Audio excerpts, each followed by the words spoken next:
Crunches are a well-known way to target your stomach muscles.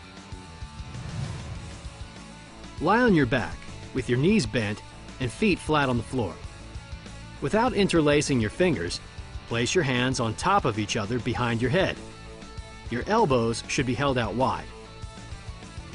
Find a point on the ceiling above your knees to look at.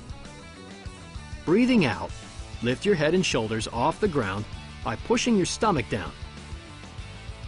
Don't pull on your head and neck. Breathing in, slowly lower your shoulders back down.